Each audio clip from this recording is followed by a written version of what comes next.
It's time to eat. What are you hungry for? Sit down and get ready to consume an abundance of fantasy football knowledge from Ross Tucker and Joe Dolan. Feed me now. I'm starving. On the Fantasy Feast Eatin' Podcast. Yeah, let's eat, baby. It is the Fantasy Feast Eatin' Podcast, presented, of course, by DraftKings. I'm Ross Tucker, former NFL offensive lineman, 5 teams, 7 years, classic journeyman. You know the deal. Now I got a bunch of media gigs. More importantly, a bunch of podcasts. Andrew Brandt was stellar on today's Ross Tucker football podcast, talking Kyler Murray, Carson Wentz, and of course, Aaron Rodgers. I thought Andrew said some very interesting things. I'll give you the Cliff Notes version. He does not think Aaron Rodgers is going to be back with the Packers this year, which is huge. We also have, of course, the Even Money Betting podcast, which is very popular. The College Draft podcast. It's this year, right now. This is the time of year where that podcast shines. And, of course, Andrew Brandt does his Business of Sports podcast. Tony Dungy this week talking about improving the head coach hiring process. You can always check me out on social media at Ross Tucker NFL. We are at Ross Tucker Pod, and we're on YouTube now, youtube.com/Ross Tucker NFL. Today is a good day because we are combining the current star of the show, Joe Dolan, the fantasy gangster at FG_Dolan from fantasypoints.com, with the godfather of the Fantasy Feast podcast. He literally came up with the name for the show that you are listening or watching now, and was the guy that made it really popular, helped really grow the show, Mr. Evan Silva from establishtheRun.com, at Evan Silva. Evan, Joe, how are you guys? I'm doing great. And, Joe Dolan, great job carrying the torch. But yeah, it's great to be back. I'm glad we have to do this every year. Evan, I appreciate you lighting the torch first and foremost. So no, this was great. Ross told me you were going to be the guest. I'm like, this is perfect because, it's just like a great way to catch up. We should do it multiple times a year. Like, obviously, because we're just all decompressing. I know, Evan, like you're probably resting a little bit more than you get during the season. And but always, as always, everybody's like, I spoke to a college class yesterday and they're like, what do you do in the off season? And I'm like, I like not to compare myself to an athlete, somebody who's actually done it like Ross, but you rest up, you deal with your dings and dents that you've accrued mentally in our case, and then you prepare for next season and you look to get better and you look to prepare in the way you know how, like hitting the weight room. So we're already, I know you're working on your free agent rankings. We're getting ready for the combine. We're looking at the coaching changes. It's all about getting ready for 2022. Yeah, I'm really trying to stress health at this time of year because late in the season, it's dark. The freaking sun is going down at, 2 p.m. It's cold where I live. It's there's no bye weeks, down the stretch. And I always feel very unhealthy in the month of December. So I bought a Peloton. I got some athletic greens. And I'll tell you what, these athletic greens, these are legit, man. I got to give them a try because I've been hearing all about that. You follow me on Peloton though, Evan. I got one last May. Nice. And I am on a 40-week streak. Wow. And I'm actually wrapping up my my Power Zone training program this week. I promised my wife that I wouldn't become a Pella bro, that I wouldn't be posting constantly about it on social media. And I've lived up to that promise, but this was unprompted, Ross. I didn't know he was going to talk about that. Yeah, I know we're doing ads here. I don't know. But who's your favorite instructor so I would love to do ads for Peloton. We do ads actually for Athletic Greens. I know. I just recorded the Ross Tucker football podcast with Andrew Brandt, who's a big Athletic Greens guy. But Andrew's like, Evan, Andrew does like triathlons. And he's 61 years old or something. He's a freak. But it's athleticgreens.com/Ross. So here we got, even Evan is singing the praises. So That is awesome. Really good to hear. How are things, before we dive into the subject matter, Evan, how are things that established the run? What's the latest? Oh, it was an awesome year. I mean, it's really been, the best decision of my life was like leaving, the big corporation to go work for myself. It was another incredible year. So glad I did it. The daughter loves it. She gets all into it. She wears like the Establish the Run shirts to school and stuff, So yeah, we're having a blast, and it's been a great success. I'm so glad I did it. That is awesome. All right. The reason why it's a great success is because of you and your partners, but also your acumen. Most people that are listening to Fantasy Feast or watching, they listened to you for years. I guess I have kind of an interesting question. I feel like we do this every year, but I'll ask both of you. And Joe, I know you've got a couple, so maybe I'll start with Evan. I want to do this episode about fantasy lessons we learned from the 2021 season. And I guess my question for you, Evan, first. Actually, you know what? Since Joe has the first one, I'm going to go with Joe first, actually. Joe, do you believe that there's such a thing? Do you believe that, okay, this season taught me that I need to do this moving forward? Do you believe that you can get a hard and fast rule or lesson from a season, or does it not really work that way? I think that's an excellent question, Ross, because I was talking to Hanson, who does the lesson learned article every year. And a lot of times, you try to come up with those things and you think of one thing and then you end up thinking of 10. But I think you have to be careful that it's not just something micro that only really applied to last season. You have to be careful to think that, this was, I drafted a running back first overall and he got hurt, so I'm never doing that again. Like you can't look at it from that perspective. Now, even the ones that I have, there's a chance that it doesn't work out next year, but I think the lesson that I have kind of bottled up is something that can be applied, and it's something that I start to talk to people about during the season, and it's one for the last couple of years has really come true, and it's your fab budget is there, Ross. Use it.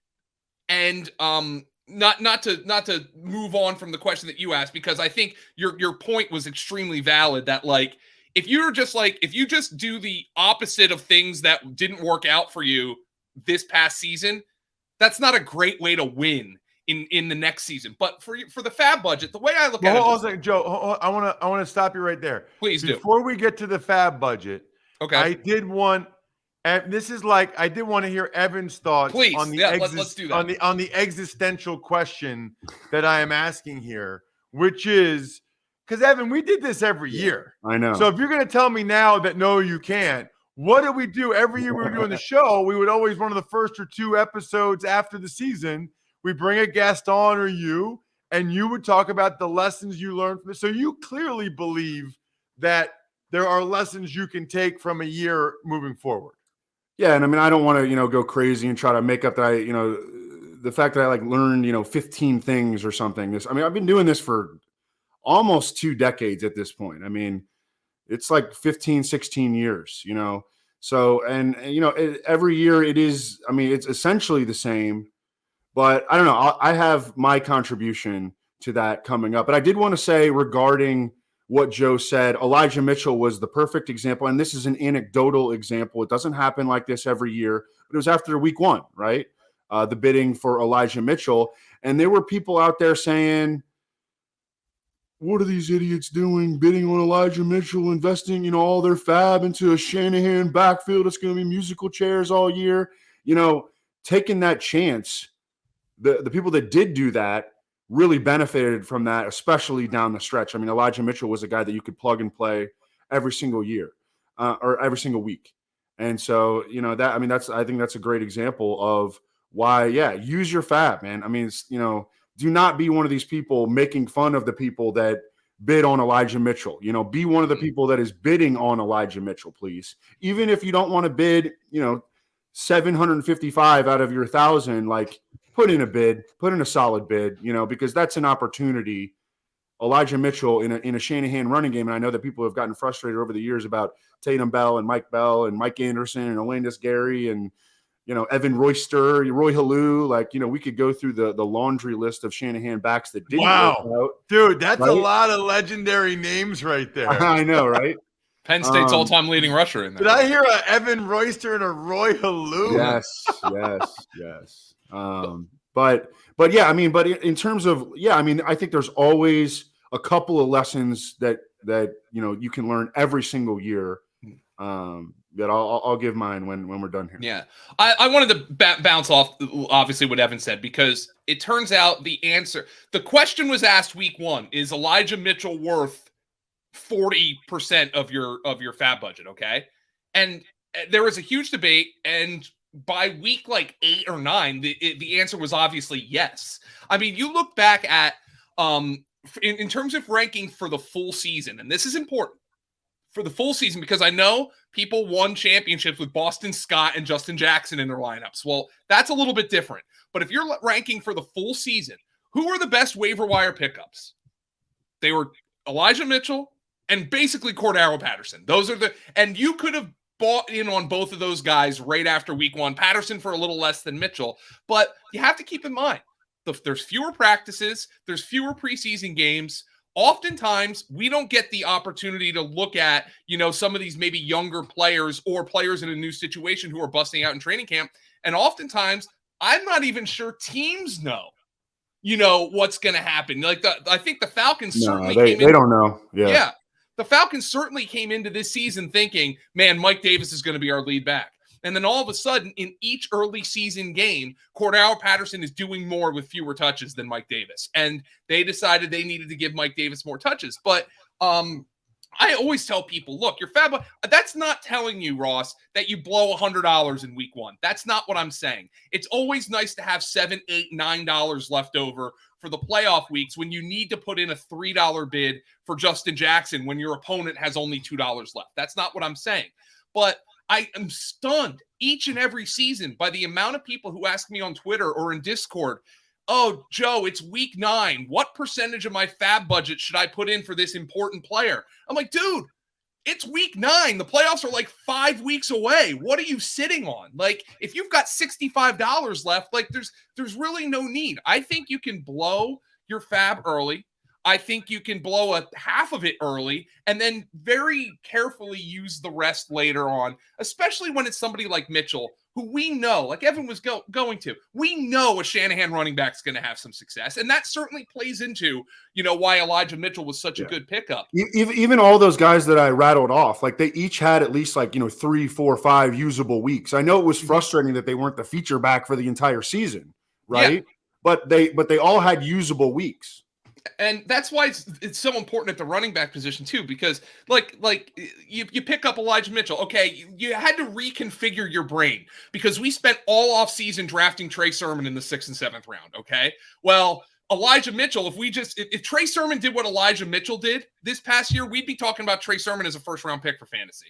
It's just you need those early weeks. And you need to reconfigure your brain after those early weeks, saying, okay, this was my offseason take. I didn't want to draft Raheem Mostert because he always gets hurt, so that's why I was drafting Trey Sermon.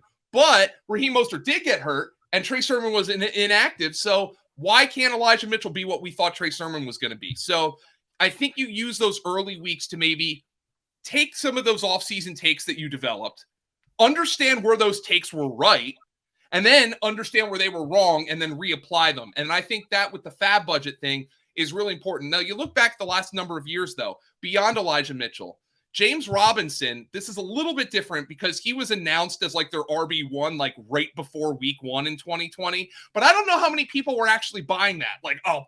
They've got this undrafted guy, they cut Fournette, but I don't know how much I'm buying that.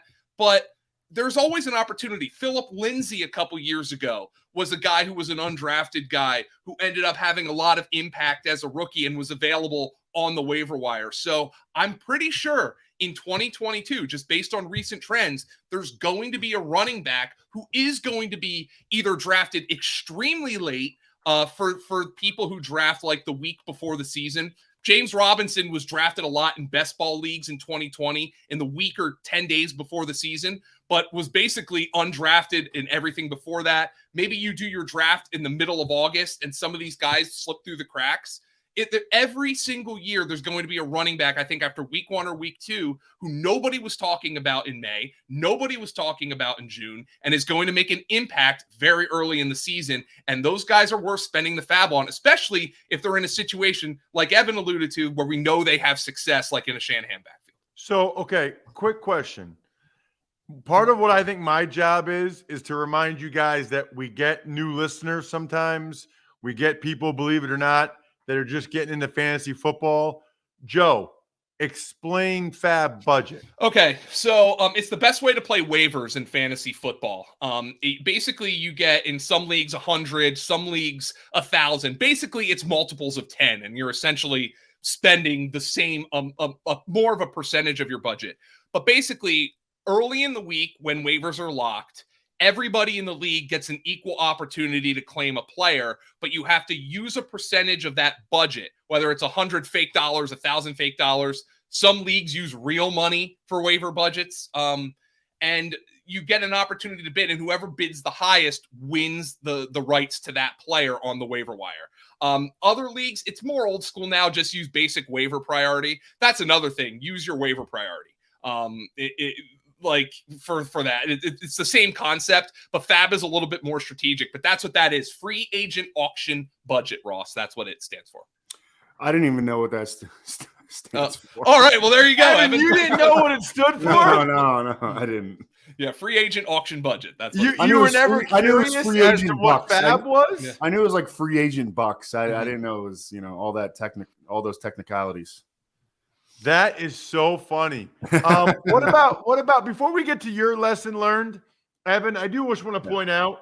Yes, we know you can't be betting on football these days. Download the DraftKings Sportsbook app now anyway. Use promo code Ross. Bet just $1 on any NBA team and get $150 in free bets if they win. So that's promo code Ross at DraftKings Sportsbook, an official sports betting partner of the NBA. Pretty darn cool. All right, Evan, what is your lesson learned? My lesson learned is that this game is not static and that it can be influenced heavily by real world, real life events.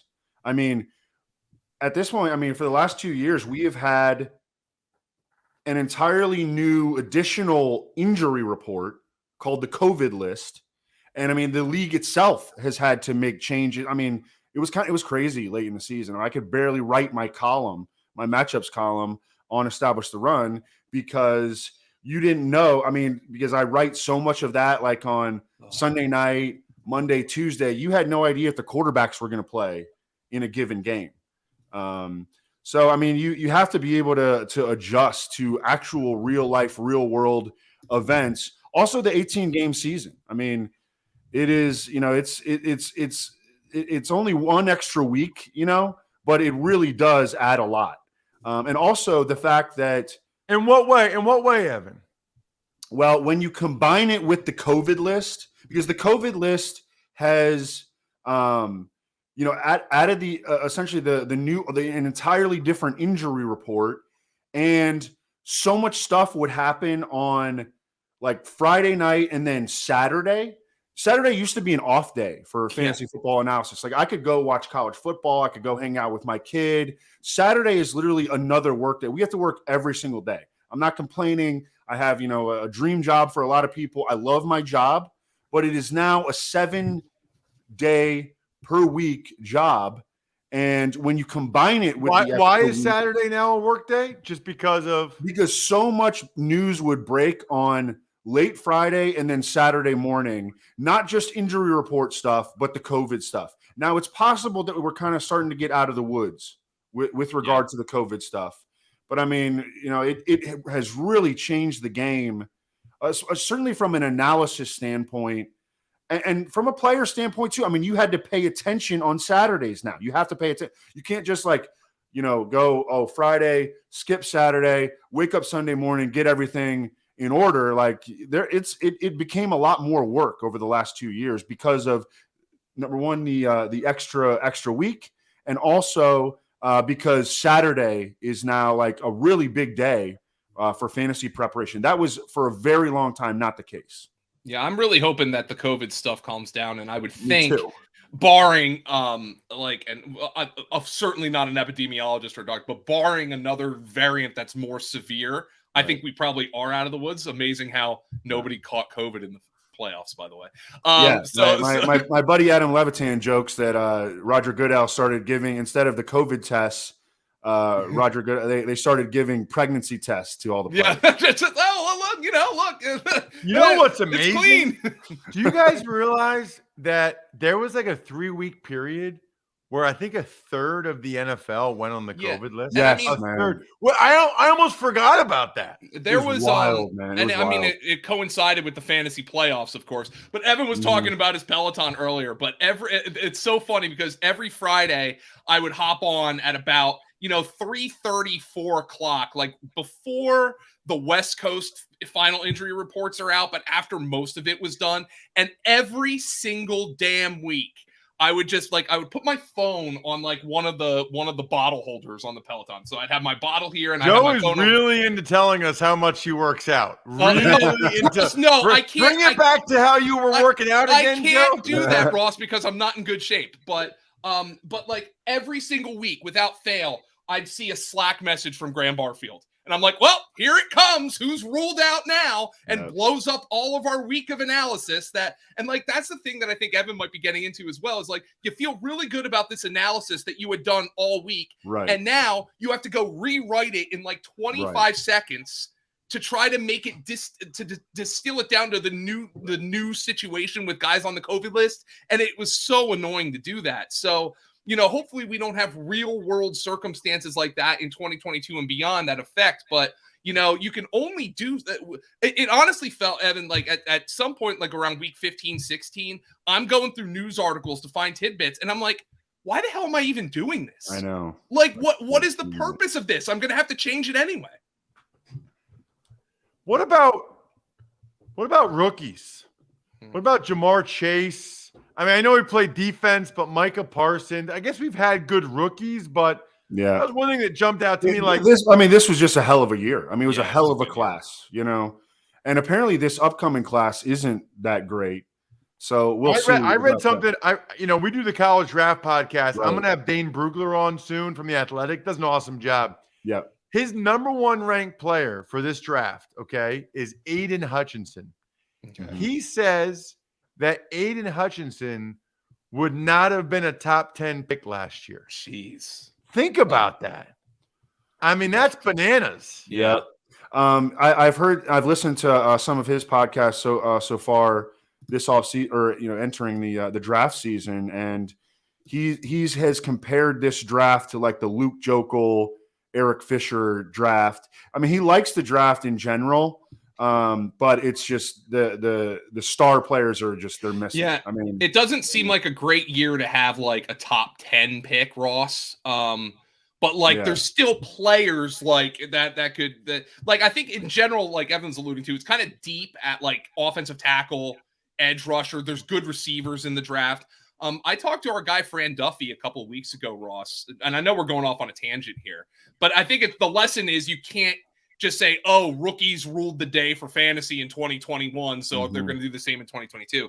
But I said to Fran, I'm texting him, and I said, is this quarterback class as bad as everybody says it is? And he's like, don't think there's not talent in it, though. Like, there are some interesting guys. He said, like, he likes Matt Corral. He thinks Pickett's a pretty decent player and Willis is super talented, but like you do have to be careful here with these rookies. There is no Jamar Chase in this class. Doesn't mean somebody like Jahan Dotson can't get in a great situation and produce at the level, say, a Devontae Smith produced at this year, though. But that was going to be my thing. Have we raised expectations for rookies now? Like when you think about Devontae Smith and Justin Jefferson the year before and Jamar Chase, I mean, wherever people were taking Jamar Chase, they were taking him too low, right? I mean, he should have been higher. Oh, I got him. He started going way late because you remember all the beat writer stuff that came out. You know how and it wasn't just that he was dropping passes. The beat writers were saying that he wasn't separating either in practice.